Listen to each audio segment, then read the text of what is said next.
So I wanted to try something different out and do a little bit of a video talking about my current ranking of 2022 K-pop. I made a tier list. Some of you may have seen it, some of you have not. Let's be real, most of you probably haven't. And I just wanted to talk a little bit about K-pop in 2022. What a year for K-pop. Like, seriously, so much happened. It's just, it's crazy. I wanted to talk about my favorites mainly.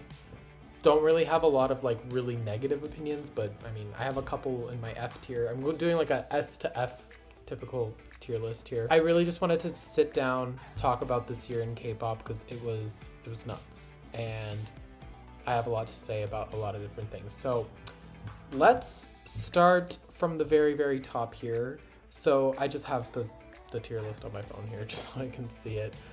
Okay, S tier, Got the Beat, Step Back. I had to put that in S. Like that's how we began the year off. That's how the excellence began. I was like, whoa, hold up. Like, first of all, like all the iconic female members from SM in one group. I mean, not all of the iconic, like, if they had thrown in, like, Irene in there, I would have been like, okay, period. But, like, you know, a lot of really iconic SM female artists were in this, and I was like, god damn. I actually really like the song. I know the lyrics are just, like, you know, given that they're called Got the Beat, like, girls on top of the beat, like, and the lyrics are kind of like, screw you, bitch. Like, it's not really women uplifting women, per se, but still a slay. Ooh, okay, Mother Goose. Had to put that in S tier. Stacy, Run to You. Like, fucking iconic. I think it's Stacy's best title track. Yeah. I say that confidently. Like, seriously. That shit was fucking incredible. So, Stacy, they did that shit. They really did. And the whole album is freaking iconic. Like, actually. Like, I fucking love it. I love that album. G-Idol, Tomboy. This one took me a moment. It took a second for me to get into the song. But when I got into it, yeah, fucking Tomboy. And also, Soyeon's like nonsensical English. It's so good. It's so good. I do not know what it means when she says, I like to I'm drinking whiskey, I don't change it. What the hell? Like, I don't know what she fucking said. I don't care. Do I need to? No. Iconic. And the part that's like, it's neither man nor woman. I was like, okay, non-binary vibes work. It was so good. Feel My Rhythm by Red Velvet. Another bop. This was fucking iconic. Also took me a little bit to get into, namely the title track, because the B-sides instantly were a hit for me, especially Bamboleo. That's like one of Red Velvet's best songs ever. And In My Dreams had me like actually emotional and choked up when I first heard it. So good. And the whole album is really, really, really good. It's honestly one of Red Velvet's best. And I think once I really got into the title track, I was like, this is so cool what they did with like classical music and reinventing it for like a pop sound. It's really awesome. Love Dive by IVE. I mean, this is song of the year pretty much. It's got a Daesang. What can I say that hasn't been said already about this song? It's incredible. Truly, IVE dominated in a lot of fronts this year. They definitely dominated the charts a lot. Not my favorite debut. Well, they were 2021 debut, actually. Never mind. They're not even debuting this year. But, like, yeah, no, I love it. I love what IVE was doing this year. They killed it. Fearless by Le Seraphim. That's debut of the year. Now, New Jeans is coming up. Don't worry, we're going to talk about New Jeans. This was, for me, Le Seraphim. This whole EP was debut of the year. Hands down. Even after New Jeans. I will talk about New Jeans when we get there. But from front to back, this was iconic. This was so good. I would listen to The World Is My Oyster, that intro track, just the intro track alone, like repeat over and over and over. And then you get to Fearless. That's incredible. Blue Flame, fun as hell, so cute, and like the vocals too on it are like, whoa. And then you get to The Great Mermaid, and you're like, oh, wait, these are some bad bitches. You were like, wait, hold on, wait. Are those are those the Eyes One girls? And they're singing like that? I was like, no, that was incredible. And then Sour Grapes, chef's kiss, just to top it off, perfect ending. Like, this is debut of the year and kind of EP of the year for me personally. I think it was my most streamed EP or something this year. Incredible. Kepler, Up. This was solid. This was solid, really awesome. I think it's honestly Kepler's best song to date. And it's like joy, like captured in a song. It's crazy. It's so fun. It's so fresh. It's not We Fresh, that's their other song. But it's so good. I really love it. And I think this is what Kepler is. This is what Kepler should be. Not necessarily what they are. This is what they should be. If they did more music like this, I would be like, yes, Kepler. But, you know, we'll talk about it. Nyan, Pop. This is soloist debut of the year. Probably soloist project of the year for me. Nyan came through with a third gen sound when it was a myriad of a lot of like noise music or whatever, and she just came through and did this, and it's amazing. And something a lot of people don't talk about are the B-sides on this album. They're really good, especially the one she did with Felix, No Problem. That's like the English song, I guess. So freaking good. I really love that song, and I think that song always puts me in a good mood. And Pop was so iconic with the pop pop pop, pop pop pop, like that. That's so iconic. Yes, I just did that to show that y'all that I know how to do that dance because apparently it was confusing people. I'm like, I wasn't confused. Yeah, that was great. Okay, New Jeans. I'm gonna go through all 4 of the songs. They're all in S tier. The whole EP is incredible. Again, everybody's gagging over New Jeans, same as me. I love New Jeans. Love. Music is incredible. Concept is amazing. Whatever. We love New Jeans. Everybody's gagging over New Jeans. The only reason why I think I prefer Le Sserafim, there's just a je ne sais quoi de Le Sserafim that I love that, like, I think comes with experience. Like, Yeonjun, Kazu, like, all of them except, I guess, for Inche have, like, years of experience under their belt. And that's kind of what I gravitate towards more. That's not to say that New Jeans isn't talented, like far from it. They are super talented considering their age too and what they've accomplished and quality of the music. They're insane. It's just, I prefer a little bit more of like a mature-ish group, and that's kind of Le Sserafim for me. That's not to say that they're like super mature with their concepts either. It's more just like, there's like an edge to Le Sserafim that I like a little bit more than New Jeans, but I think New Jeans is like, it's neck and neck between Le Sserafim and New Jeans for me for debut of the year. Apink, Chobom, Copycat. This took me a minute to get into. Again, there's a recurring theme here. But when I got into the song, oh my god, I could not put it down. Wow. And I love, first of all, you can play it and instantly you're in a good mood. And I love a bridge that changes the tempo. I always go back to, I think it's Stellar's, not Sting, what's that other one? The one with the music video where like everything is really like coded to be a genital part. That, I forget what it's called. I think it's Alone, or I don't know. But that song had like a beat, like a tempo change in its bridge, and it's so good. And I feel like this song does that too in a different way, but it's still really successful. Love this song. I've Afterlike. If you're gonna sample I Will Survive, you're gonna get my stamp of approval. I love how that song sounds, and I love what they did with this song. And like, this song had a moment on like Stan Twitter with the whole Lisa Rinna Eminem, and like, I was actually like I think I played this song or I mentioned this song or something to like a friend of mine who doesn't like K-pop. And I was like, oh, like they sample like I Will Survive, and he was like, oh, is that like the Lisa Rinna Eminem thing? And I was like, oh my god, I cannot believe IVE's impact.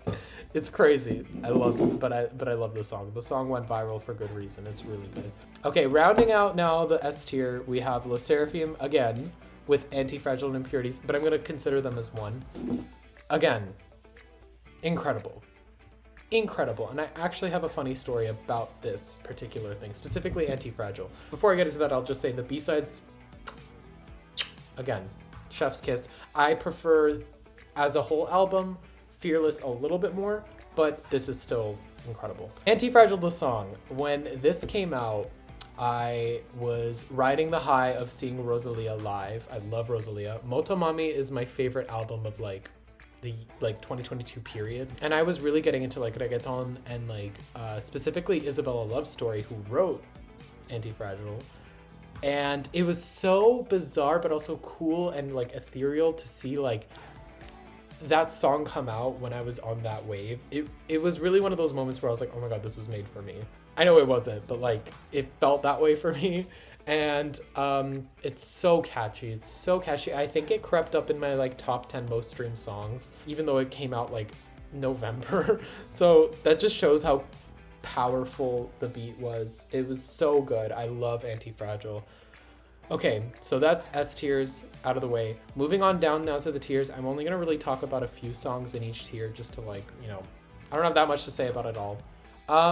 Okay, Kepler's Wadada, I feel like I have to talk about it because when, like, I think like a month after it came out or like a couple weeks after it came out, that's when I really got into the song. I think initially it was kind of like, I was like, this is how we're debuting?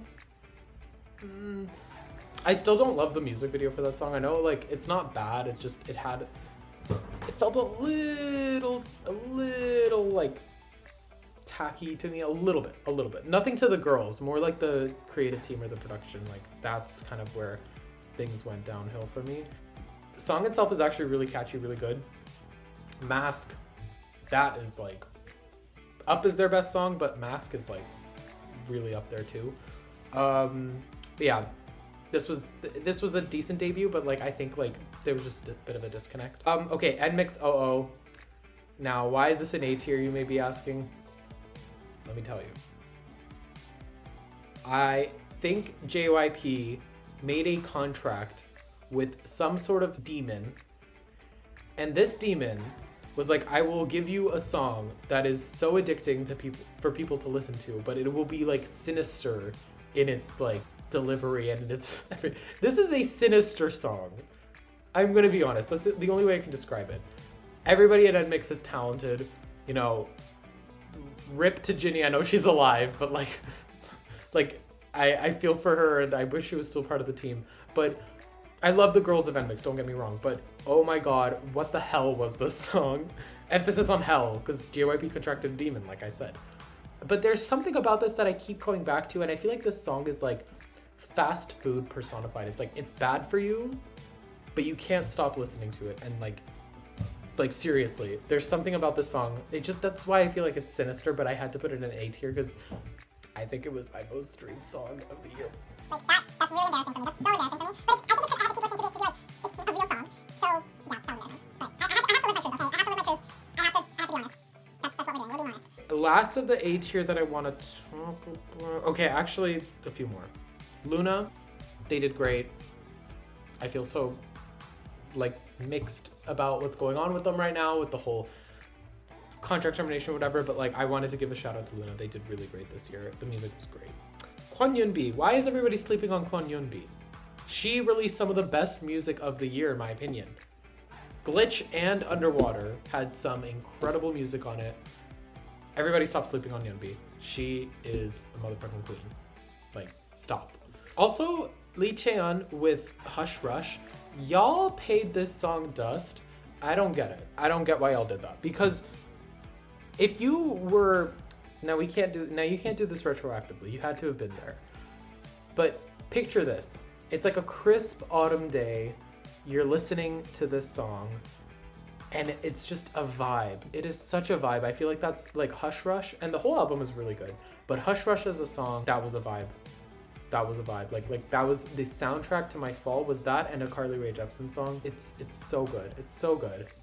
ITZY, I'm gonna save when I get to a lower tier, no spoilers. But you may see Cheshire on the A tier. Remember that. I will have something to say. Okay, moving on to B. Woo-ah. Oh yeah, I want to give a shout out to Woo-ah. They released some bops this year. Really good music, really fun music.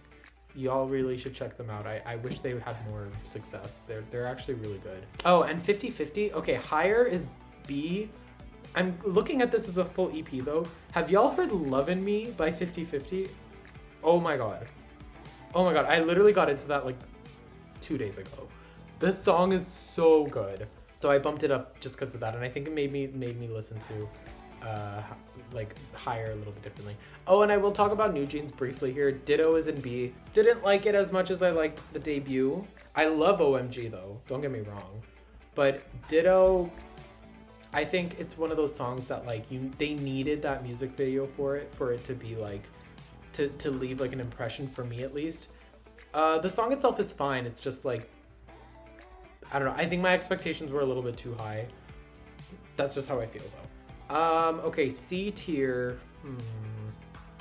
Oh, Classy. I haven't been talking about Classy a lot, and I feel like I've scattered them around a bit.